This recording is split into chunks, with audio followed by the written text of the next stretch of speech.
todos e a todas, sejam bem-vindos, bem-vindas ao canal. Vamos dar continuidade ao nosso estudo do cálculo diferencial integral.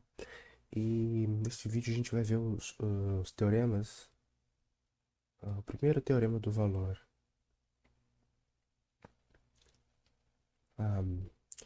do valor médio, tá? São 4 resultados. O primeiro que a gente vai ver nesse vídeo vai ser o teorema de Rolle. No próximo vídeo eu vou começar a reduzir o tamanho dos vídeos para ficar mais viável, tá? No próximo a gente vai falar do teorema de Lagrange, que generaliza esse duro de Rolle. No próximo a gente vai falar do teorema de Cauchy, que generaliza o de Lagrange. E por último a gente vai falar da fórmula de Taylor, tá? Que basicamente vai servir aqui para a gente aproximar funções, né, por polinômios de Taylor, tá? Bem, vamos apagar isso daqui, tá bom? Então tá. O que a gente quer ver hoje é o seguinte. Esse é o resultado, claro, né? Esse matemático aqui, se não me engano, ele nasceu bem antes de Newton, então não tinha assim, nenhuma noção do que era o cálculo, assim. Eu acho que ele fez uma coisa mais simples do que o que eu vou fazer aqui, mas dá-se o crédito a Rowley, porque talvez esta foi a primeira pessoa que ah, enunciou algo nesse sentido e provou. Tá. Provavelmente esse resultado aqui que eu vou dar, ele é devido ao Lagrange ou ao Cauchy, tá?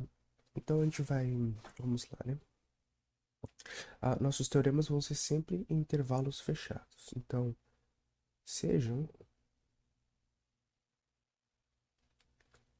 seja f definida no intervalo fechado AB, não degenerado, tá?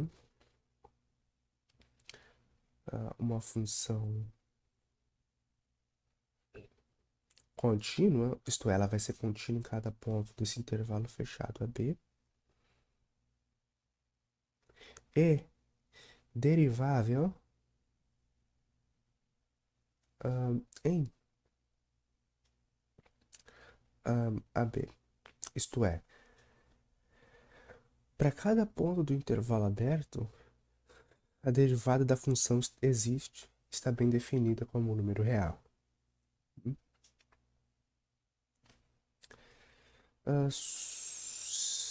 Suponha que f a é igual a f de b, que é igual ao zero, tá? Isto é, a e b são raízes desta equação, da função f. Tá? Então, o que a gente conclui, né? Então, existe um C tal que o C vai estar entre o A e o B, e f' em C é zero, ou seja, a derivada zero naquele ponto.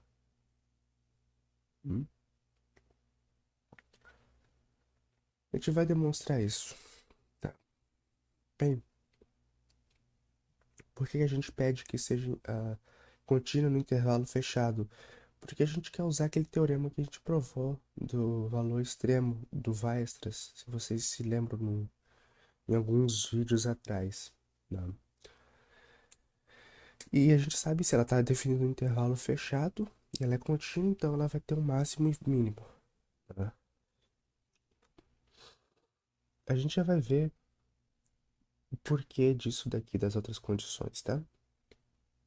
Bem, então vamos para a prova. Antes da prova, seria interessante traçar umas figuras. Eu vou traçar uma figura aqui, tá? E basicamente ela vai guiar um pouco nossa intuição, para a gente tentar entender o que está acontecendo. Olha só, a gente sabe que esses dois extremos aqui estão fixos, né? São zero.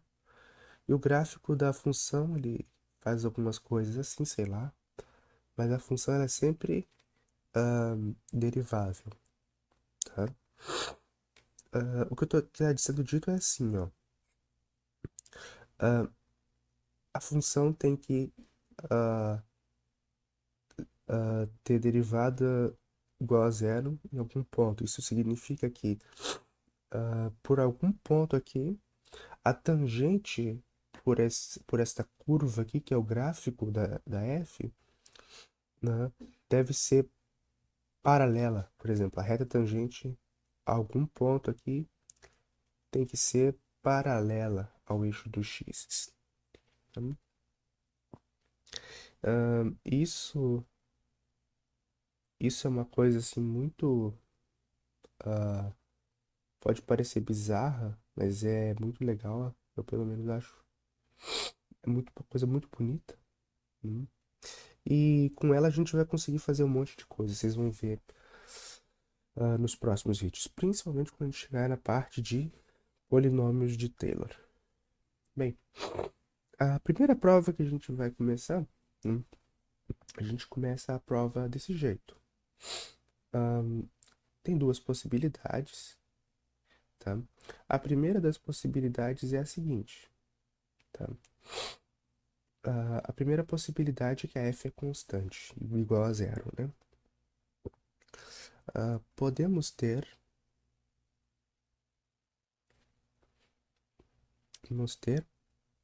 f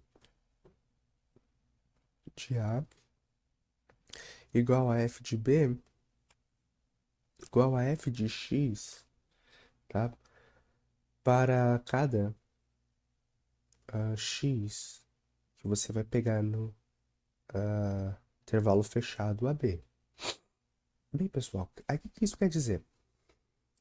Ah, bem, aí você tem a função pode ser constante, mas a constante poderia ser qualquer número real diferente de zero? Não, né? Porque a constante em particular tem que ser o mesmo valor em f de A e f de B. Tá? Isso é possível. Tá? A função constante ela é contínua, ela é derivável no intervalo aberto, AB, né? E a derivada é zero, né? E vale de fato, né?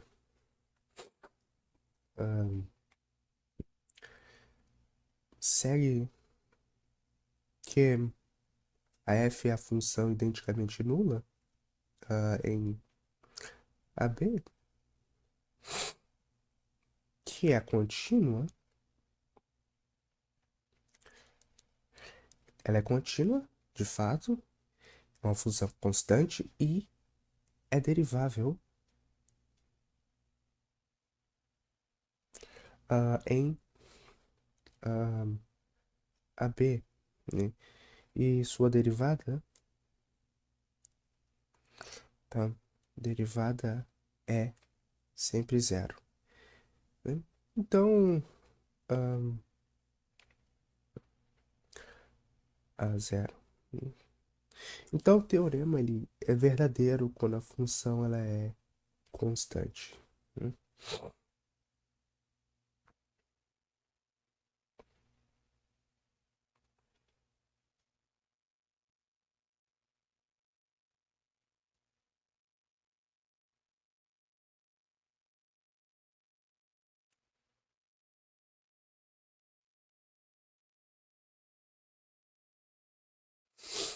Agora, o segundo caso não é constante.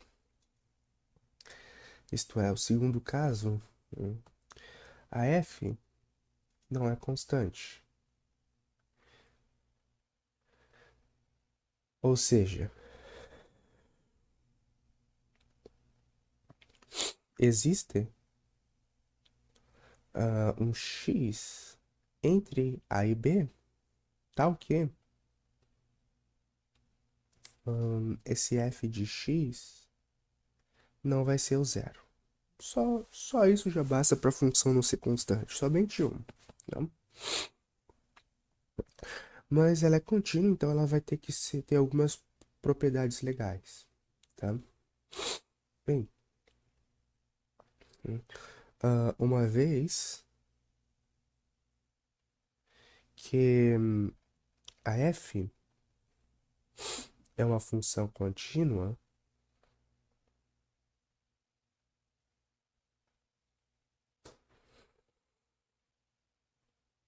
no intervalo fechado I,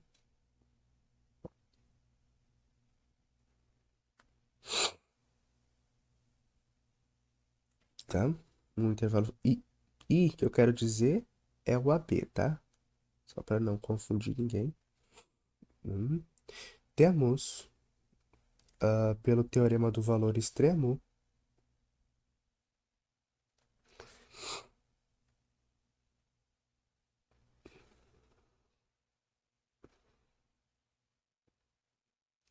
que vai existir um máximo, né? Que existe o máximo da f de x quando x percorre o AB. E este máximo aqui, ele é o supremo da que a f vai atingir em AB. Hum?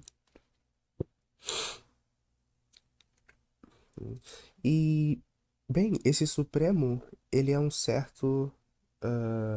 eu vou pôr aqui um certo C. Né? Então tá, vai existir o valor extremo. O teorema do valor extremo diz que esse supremo aqui, ele existe, é um número real. Mas não só isso. Vai ter um número C, né? Vou pôr x0 aqui.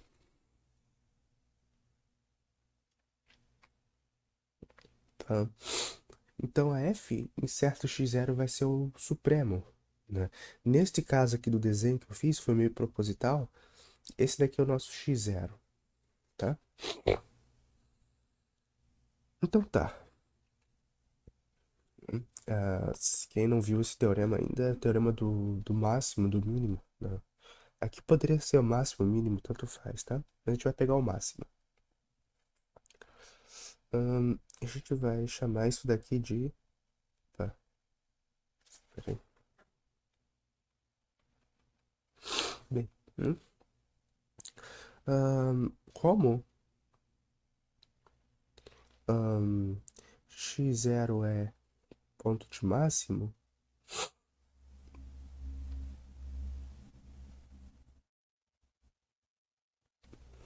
temos que f de x0 é maior ou igual que f de x0 mais h para todo h, né, que essa x0 mais h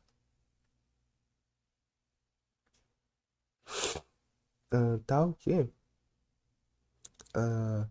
x0 mais h ainda esteja no domínio da função, né, que é o intervalo AB. Hum? Em particular, olha só, nota que vamos fazer aqui o primeiro ponto. Nota que se você pega f de x0 mais h e tira x0, tá? Divide por h. Tá? Olha só, o sinal disso daqui, f de x0 mais h menos f de x0 é sempre negativo. Mas o sinal disso daqui vai mudar dependendo de se o h for positivo ou negativo. Tá, no caso que o h ele é negativo, desculpe, o h é positivo, o que vai acontecer? Vai acontecer que f de x0 mais h menos f de x0 é negativo, mas como o h está dividindo por uma coisa positiva, continua menor ou igual que zero, tá?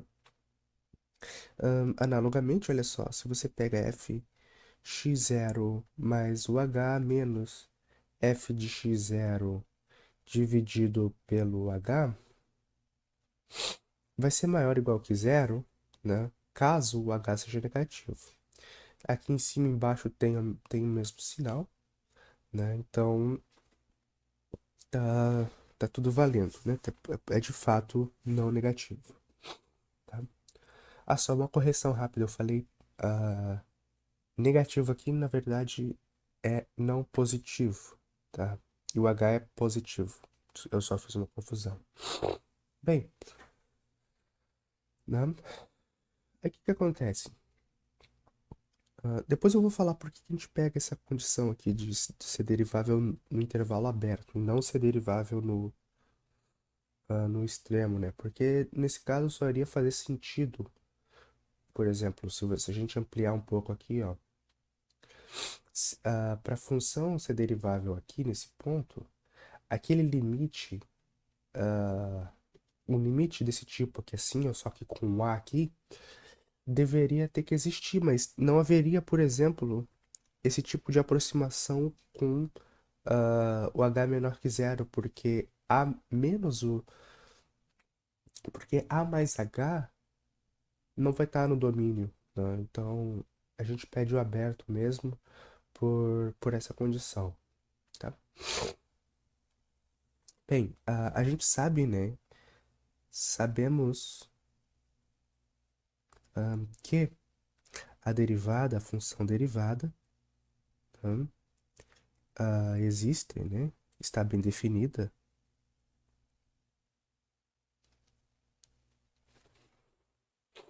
E não só isso, né? E que a derivada em cada ponto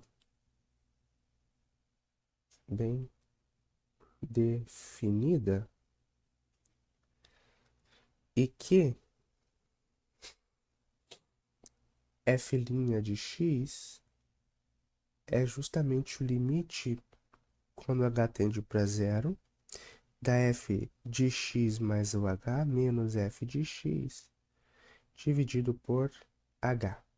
Isso daqui que é a derivada, tá?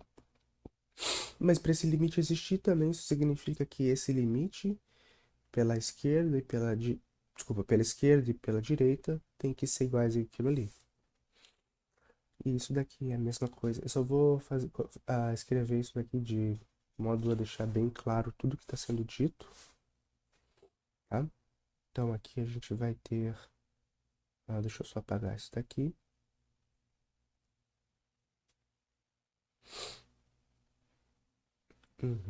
Então aqui a gente vai ter limite pela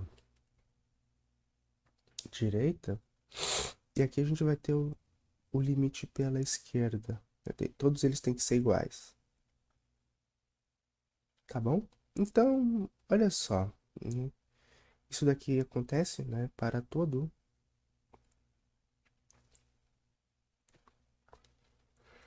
cada x que você vai pegar no intervalo aberto, AB. Tá. Mas o que isso tem a ver? Bem, isso tem a ver com o seguinte, né? Se você olhar para o que está dito aqui, né? Disso daqui e do fato do limite, desse limite existir, né? Então vou pôr assim, ó, de 1 e 2, né? De 1 e 2, temos que a f' em x0 mais, eu vou escrever assim, para representar este limite, quando h tende para zero, mas ele tende para zero por valores maiores que h, ou seja, tende pela direita. Isso daqui é um resultado, eu acho que foi provado nos vídeos de limites, mas se não foi, é bem tranquilo de provar e eu só gostaria que vocês me avisassem, tá? o limite disso daqui tem que ser menor igual que zero, não pode ser maior que zero. E a f' x0 menos, né, que vai ser o limite quando h tende para zero por valores menores que zero. Isto é, você vai tomar o limite pela esquerda. Quando esse cara vai tendendo para x0 por valores menores que x0, né? Isso daqui tem que ser maior ou igual que zero. Né? Mas f x0 tem que ser igual a f' x0 mais e tem que ser f' x0 menos, né? Por quê? Porque, né, a f é derivável, não? Em particular no x0. Ela é derivável em todo o intervalo AB aberto, mas em particular no x0. Mas olha só, a gente viu aqui que esse cara aqui tem que ser negativo e esse tem que ser positivo. Hum? E por f' x0 mais, olha só, ser negativo, não positivo, e f' de x0 menos ser não negativo, a gente só pode concluir uma coisa, né? Já que esses dois caras aqui são iguais, a única possibilidade da gente ter essa igualdade sem ter uma contradição, uma coisa muito louca assim, é se esses dois caras forem iguais a zero. Então só pode ser que f' de x0 mais igual a f' de x0 menos, que é igual a f' de x0, que é igual a zero. Né? Pondo o c como sendo x0, né? Demonstramos o resultado. Tá? Então, isso daqui é o teorema de Rolle. Ele é muito importante, a gente vai precisar dele nos próximos teoremas dos valores médios. Tá? E vocês viram que basicamente ele dependeu só do fato de uma função contínua no intervalo fechado ter atingido o seu valor máximo. Né? Não dependeu, então, de uma certa forma ou de outra, isso acabou dependendo da existência de ínfimos e supremos de um conjunto, tá? Um conjunto não vazio da reta, ilimitado superiormente. Eu vou. O vídeo vai acabar por aqui, mas eu vou deixar um, um exercício para as pessoas, para vocês pensarem, vocês todos e todas pensarem, tá? É um, é um exemplo. Eu posso trazer ele futuramente com a resposta, fazer um vídeo resposta, né? Olha só, imagina o seguinte, né? Seja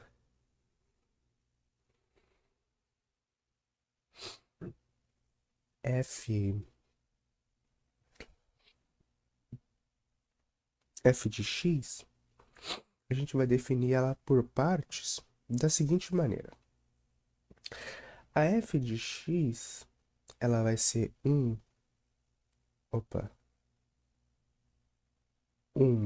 mais x, né?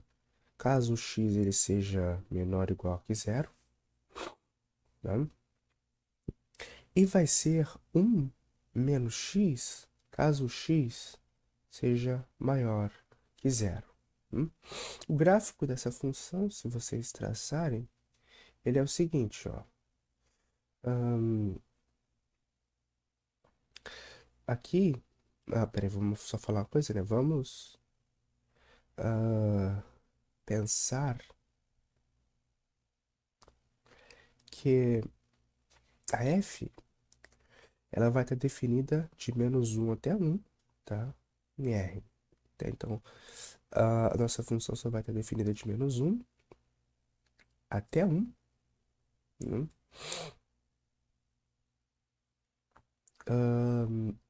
Claro, né? Ela está definida na reta toda, tá tudo bem definido, mas a gente só vai precisar que esteja definida no intervalo fechado -1 a 1. Né? O gráfico dela tá aqui em vermelho, tá? Deixa eu só ajeitar aqui.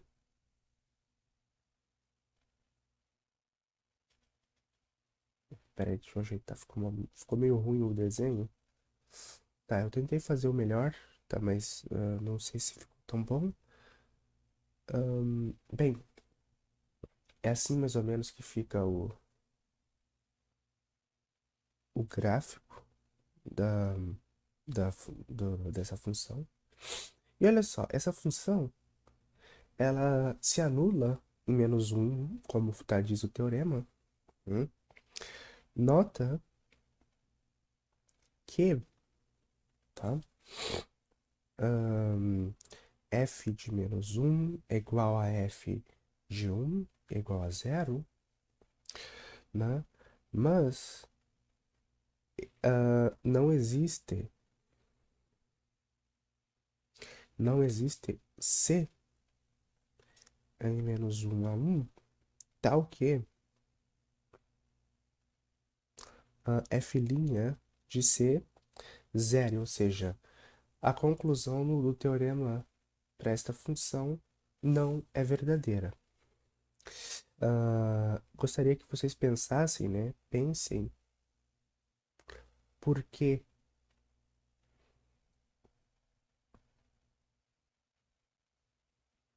isto. Opa, separado. Por que isto ocorre? Lembre-se, né, que o fato da derivada da função ser nula, como foi dito aqui, significa, né, que a curva, né, que ela vai estar representando no plano XY, tem uma tangente, e essa tangente é paralela ao eixo do x. Então, se a gente olha para esse gráfico aqui, isso daqui a gente pode pensar como sendo uma curva, né? Bem, apesar da função ser contínua, né? Tudo mais, né, a gente não tem que vale a conclusão do teorema do valor. Teorema do valor médio de Rayleigh. Eu gostaria que vocês pensassem no porquê isso ocorre, tá? De fato, não tem nenhuma tangente aqui à curva que seja paralela ao eixo dos x, tá bem? Desejo sucesso a todos e a todas, tá? Não se esqueçam de pegar essas notas aqui na descrição do vídeo, elas estão lá, elas são gratuitas. Não se esqueçam de se inscrever no canal, também, isso é muito importante, tá? Ative o sininho das notificações. Se possível, recomenda aí o canal para me ajudar a crescer. Eu vou ficar muito feliz e muito agradecido aí. Um abraço a todos e a todas. Tchau.